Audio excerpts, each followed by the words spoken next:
Hello everyone, स्वागत है आपका एक बार आपके अपने यूट्यूब चैनल स्ट्रॉन्ग इलेक्ट्रिकल पर। आज की इस वीडियो में बात करने वाला हूँ यूपीपीसीएल टीजी2 को लेकर। उसमें नई भर्ती है वो कब तक आ सकती है, एंड नई भर्ती है जो जिसकी अभी तक आने की पूरी संभावना है वो कब तक आ सकती है। एंड मैं साथ ही बात करूंगा निजीकरण के मामले में, ठीक है, क्योंकि आपको पता है यूपीपीसीएल के अंदर जो निजीकरण होने जा रहा था उसकी अपडेट क्या है, निजीकरण होगा या नहीं। अगर निजीकरण हो जाता है फिर क्या नई भर्ती आएगी, निजीकरण होने से हम लोगों पे और किसान पे क्या इफेक्ट है जो पड़ने वाले हैं, इन्हीं सभी पॉइंट पर मैं आपके लिए आज एक वीडियो लेकर उपस्थित हो। तो वीडियो में बनी हुई रहेगा, एक कंप्लीट एनालिसिस मैं आपके साथ करने वाला हूं कि अभी तक भर्ती आने का कारण क्या नहीं है, ठीक है। नई भर्ती आने का कारण आपको पता है कि नई भर्ती आपको लगभग 2 साल पहले आई थी रिक्रूटमेंट, तो उसको भी पूरा करवाते करवाते 1 साल लगवा दिया था। आई थिंक मेरे को जहाँ तक याद है 861 पोस्ट पे लगभग, मेरे को अभी कंफर्म नहीं है पूरा, 861 पोस्टों पे नोटिफिकेशन है जो आउट हुआ था। उसके बाद उसका एग्जाम है, 1 साल इन्होंने डिले कर दिया था, कंडक्ट करवाया था, ठीक है। नई भर्ती आने की संभावना कितनी है, आपको तैयारी करनी है या छोड़नी है, ठीक है, वो सभी अहम मुद्दों पे आपके साथ चर्चा करने वाला हूँ, तो वीडियो में बनी हुई रहेगा, ठीक है। तो चलिए शुरू करते हैं। शुरू करने से पहले आपसे हमेशा रिक्वेस्ट रहती है यही कि अगर आप चैनल में पहली बार विजिट करें तो प्लीज़ सब्सक्राइब कर लें, साथ ही बेल आइकन को प्रेस कर लें। इसी तरह का ऑफिशियल अपडेट हम आपके लिए प्रोवाइड करवाते हैं। एंड वीडियो के डिस्क्रिप्शन में टेलीग्राम ग्रुप और व्हाट्सअप ग्रुप का लिंक आपके लिए उपलब्ध है, जल्दी जाइए ज्वाइन होइए। हर टॉपिक के लिए वीडियो बनाना संभव नहीं होता है। जब भी कोई छोटी बड़ी नोटिफिकेशन आती है, जैसे एग्जांपल के तौर पर बात करूँ, किसी भर्ती का एग्जाम डेट आ गई, ठीक है। अब जैसे ही बीएसपीसीएल का एग्जाम अभी तक नहीं हुआ, उसकी एग्जाम डेट आते ही सबसे पहले अपने व्हाट्सअप ग्रुप में डालेंगे, फिर टेलीग्राम में ग्रुप में डालेंगे, क्योंकि कहीं बाहर रहते हैं तो आपके लिए वीडियो नहीं प्रोवाइड की जाती। सीधी किसी भर्ती का एडमिट कार्ड आता है, किसी भर्ती का एडमिट कार्ड आता है, ठीक है, किसी भर्तियों की कट ऑफ आती है, वो सभी की सभी जो डिटेल्स होती है, किसी भर्ती का नोटिफिकेशन जारी होता है, कोई भर्ती आती है, तो उससे रिलेटेड जो जानकारी हम सीधे अपने व्हाट्सअप ग्रुप में डाल देते हैं।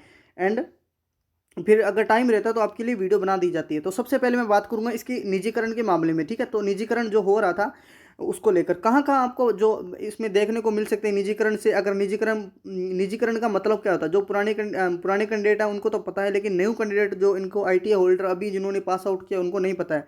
निजीकरण का जो मतलब होता है सब कुछ प्राइवेट है, ठीक है। प्राइवेट ये करने जा रहे हैं, जो भी उत्पादन निगम हो, चाहे प्रसारण निगम हो, ठीक है, सब कुछ क्या है, जो एम्प्लॉय लगे हुए हैं उनको भी ये क्या प्राइवेट सेक्टर होता है एक प्रकार का, ठीक है, प्राइवेट कर देंगे। तो इसके अंदर अगर ये प्राइवेट निजीकरण हो जाता है, ठीक है, निजीकरण हो जाता है तो कोई भी भर्ती नहीं आएगी इसके अंदर, ठीक है, प्राइवेट हो जाता है। तो इसके अंदर मैं बात करूंगा, देखो, तो जैसे कि जो पहले प्राइवेट हुआ था, एक अपने उड़ीसा की बात करूं, उड़ीसा के अंदर प्राइवेट हो गया था सेक्टर, जो पीपीई मॉडल के तहत इन्होंने करवाया था। वही यूपीपी से पीपीई मॉडल के तहत जो प्राइवेट है या निजीकरण इसके मामले में हो रहा था, ठीक है। और उसके बाद देखो, और उसके बाद जब निजीकरण हो रहा था तो क्या है, यूपी के जो इलेक्ट्रिसिटी के जो अपने क्या है एम्प्लॉय हैं, उन्होंने जो कर्मी हैं, उन्होंने क्या इन जो यूपी के सरकार है उसके खिलाफ क्या है एक मुद्दा उठाया था कि प्राइवेट जितने भी एम्प्लॉय हैं कि प्राइवेट नहीं होगा। ये अपने राजस्थान के अंदर हुआ था। राजस्थान के अंदर बात करूँ, आरवीएनएल के अंदर जब प्राइवेट सेक्टर जब प्राइवेट होने जा रहा था, ये निजीकरण होने जा रहा था, जितने भी उत्पादन निगम है राजस्थान के अंदर, तो राजस्थान के जितने एम्प्लॉय इसके अंदर लगे हुए थे, टेक्नीशियन, जेईएन, आईएन, एक्शन वगैरह, वो सब कुछ थर्मल प्लांट के आगे क्या है धरना प्रदर्शन करते थे। वैसे ही यूपी के स्टेट जितने भी एम्प्लॉय उन्होंने बहुत अच्छा योगदान किया इसमें मामले में कि निजीकरण नहीं होने देंगे। निजीकरण से नुकसान क्या होता है कि भर्ती नहीं आएगी। पहला नुकसान तो ये भर्ती है, नई भर्ती आने की पूरी पूरी संभावना है वो 100% खत्म हो जाती है, ठीक है, नई भर्ती नहीं आती है निजीकरण अगर हो जाता है डिपार्टमेंट के अंदर। दूसरी बात करूँ, जो अपने बिल्स है, अपने जो बिल्स हैं, बिल्स की जो अपने बिल भरते हैं, जैसे मैं बात करूं तो एक मिनट पेन चेंज कर लेता हूं। तो बिल्स है, जैसे बिल्स है, तो अब आपको पता है कि जो यूपी के अंदर 5-6 रुपये पर यूनिट हो जाता है, पर छः यूनिट है। लेकिन उड़ीसा के अंदर आप जाओगे तो 1 यूनिट का आपको 13 रुपये देना पड़ता है, ठीक है, 1 यूनिट का 13 रुपये पड़ता है। तो बिल कहीं ना कहीं आपको पता है कि देखने को मिलेंगे, बिल की बढ़ोतरी में बड़ी हो जाएगी। और जो मीटर के आपको पता है कि निजीकरण के मामले, अगर ये निजीकरण हो जाता है तो उसके बाद क्या होगा, निजीकरण मामला हो जाता है तो कई ऐसे वो होते हैं, गरीब लोग होते हैं, जैसे मैं बैकवर्ड क्लास से आते हैं, वो क्या है टाइम टू टाइम बिल का पे नहीं कर सकते, ठीक है, 1-2 महीने डिले भी हो जाता है, 1-2 डिले भी हो जाता है, कोई बात नहीं। उनको जो अधिकारी होते हैं बिल जो बांटने जाते हैं, देने जाते हैं, उनको क्या है 1-2 दिन का टाइम, 1-2 महीने का टाइम दे देते हैं, और वो क्या हो जाता है, बिल वे पे करते थे। लेकिन निजीकरण जब हो जाता है, जब भी कोई डिपार्टमेंट जैसे पीपी जो भी मैंने पीछे पीछे बताया, तो वो अगर निजीकरण मामले इसको ले लेता है तो क्या हो जाता है, इसके अंदर बिल आपको टाइम टू टाइम पे करना पड़ेगा, नहीं तो आपको एक ही दिन का टाइम नहीं मिलेगा। टाइम आपका हाँ क्या है, कनेक्शन काट लिए जाएंगे। ये सारे हैं जो अपने कहीं ना कहीं देखने को मिलते हैं। बाकी सबसे बड़ी है जो गवर्नमेंट जॉब को लेकर है, गवर्नमेंट जॉब इसके अंदर नहीं देखने वाली अगर निजीकरण मामला हो जाता है तो। उसके बाद देखो आपको यहाँ पे अधिकारी भी देखने को मिलेंगे जो भी UP power against launch complain against privatisation, जो भी प्राइवेट हो रहा उनके जो इलेक्ट्रिसिटी बोर्ड के इंजीनियर हैं उन्होंने क्या है धरना प्रदर्शन किया था, काफ़ी अच्छा योगदान इन्होंने रहा। उसके बाद जो रिजल्ट निकल कर आया मेरे सुनने में कि इसका जो प्राइवेट निजीकरण, इसके बाद एक न्यूज़पेपर में खबर आई थी, तो ये खबर आई थी, ये खबर है जो काफ़ी पुरानी है। बिजली अभी निजी हाथों में नहीं जाएगी, ठीक है। इसके अंदर साफ साफ लिखा है कि निजी हाथों में निजीकरण नहीं होगा, क्योंकि सरकार ने इसके अंदर बैठक हुई थी, आई थिंक जो जनवरी वीक है उसके लास्ट वीक में बैठक हुई थी, उसमें कुछ चर्चाएं हैं जो चली थी। एम्प्लॉय जो अधिकारी हैं डिपार्टमेंट के, उनके बीच जो चर्चाएं हैं वो चली थी कि निजीकरण होगा तो क्या होगा, मतलब एक तरीके का निजीकरण हो जाएगा तो जनता को कैसे संभाला जाए, जनता को कैसे कंट्रोल किया जाए, क्योंकि आपको पता है निजीकरण हो जाएगा जनता पूरी मतलब कि समझ संभाल नहीं पाएगा, ठीक है। इस तरह के कंडीशन है वो लागू हो जाती है। देखो इसके अंदर लिखा है कि 31 मार्च 2026 तक पूर्वांचल दीक्षांचल और निजीकरण संभव नहीं है, ठीक है।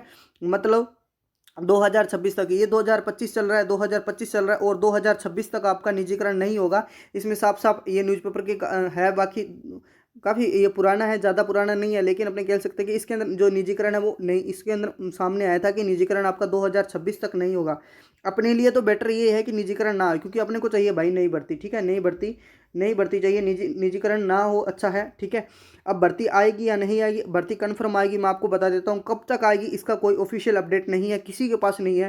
हालांकि मैं आपको बता दूं कि 2025 में आने वाली है, 2026 में आने वाली है, ऐसा कुछ नहीं कह सकता किसी के पास, मेरे पास नहीं, किसी के पास कोई ऑफिशियल अपडेट नहीं है। निजीकरण नहीं हुआ है। जिन भी कैंडिडेट को नहीं पता था मेरी बात सुन लीजिएगा। आई होप आप बातों से सहमत होते तो वीडियो को लाइक एंड वीडियो को शेयर जरूर कर से, इससे हमारा मोटिवेशन इंक्रीज रहता है। निजीकरण नहीं होगा, भर्ती जरूर आएगी, आप तैयारी को कंटिन्यू रखें। TG2 के डिपार्टमेंट या जो अदर डिपार्टमेंट होते हैं उसके अंदर भी रिक्वायरमेंट आने की पूरी, कितनी पोस्टों पर आएगी किसी के पास कोई ऑफिशियल अपडेट नहीं है। लगभग एक अनुमान लगा से बता देख सकते हैं 700 से 1000 के बीच में मेरा ये अनुमान है। बाकी आपका क्या अनुमान, आपकी क्या राय है? कमेंट बॉक्स हमेशा आपके लिए खुला पड़ा रहता है, जरूर कमेंट करिएगा। 700 से 1000 करीबन लगभग मान सकते हैं कि, क्योंकि प्रीवियस अगर रिकॉर्ड उठा के देखो तो लगभग 800 500 600 1200 1300 इतनी पोस्टों पे रिक्वायरमेंट आउट हुआ है। तो अब की बार भी 700 से 1000 के बीच जो नोटिफिकेशन है देखने को मिल सकता है। कब आएगी, कब नोटिफिकेशन होगा, इसके बाद कोई किसी के पास ऑफिशियल अपडेट नहीं है, ठीक है। निजीकरण नहीं हुआ, बाकी इसके अंदर आप पढ़ लीजिएगा, आपने पढ़ ही लिया होगा, ठीक है। तो आज के लिए इतना ही, मिलता हूँ नेक्स्ट वीडियो में। निजीकरण नहीं होगा, मैं आपको फिर बता रहा हूँ, नई भर्ती जरूर आई, तैयारी को कंटिन्यू रखा, क्योंकि इसके अंदर पेपर का लेवल होता है वो बहुत टफ होता है। जितने भी न्यू कैंडिडेट है उनको बता देता हूँ, आप प्रीवियस ईयर पेपर उठा के देखो। सबसे बड़ी जो भर्ती मैं बता सकता हूँ यूपीपीसीएल की है, और सबसे IT होल्डर के लिए जो पे स्केल मिलता है यूपीपीसीएल के अंदर मिलता है, TG2 डिपार्टमेंट के अंदर बहुत अच्छा खासा पे स्केल होता है। कंप्यूटर के क्वेश्चन आते हैं, टेक्निकल पार्ट के इतने टफ क्वेश्चन आते हैं कि एक सबसे बड़ा एग्जाम यूपीपीसीएल TG2 होता है IT होल्डर के लिए। अगर आप उठा के देखोगे तो ये यूपीपीसीएल TG2 का प्रीवियस ईयर पेपर, ठीक है। आज के लिए इतना ही, मिलता हूँ नेक्स्ट वीडियो में। आपके यहाँ तक जुड़ने के लिए बहुत बहुत धन्यवाद। भर्ती आने वाली है, जरूर आएगी। हाँ ये जरूर मैं आपको बता सकता हूँ कि 2025 या 2026 के अंदर, इन 2 सालों के अंदर आपको भर्ती देखने को मिल सकती है। 25 और 2026 2 सालों के अंदर। क्लियरली मंथ नहीं बता सकता, क्योंकि मेरे पास अभी तक कोई ऑफिशियल अपडेट नहीं है। जब तक कोई ऑफिशियल अपडेट नहीं आता मैं आपके लिए हमेशा नहीं बताता हूँ, ठीक है। तो ऑफिशियल अपडेट ही इस चैनल पर प्रोवाइड की जाती है, तो चैनल को जरूर सब्सक्राइब किए और वीडियो को जरूर शेयर कर दें।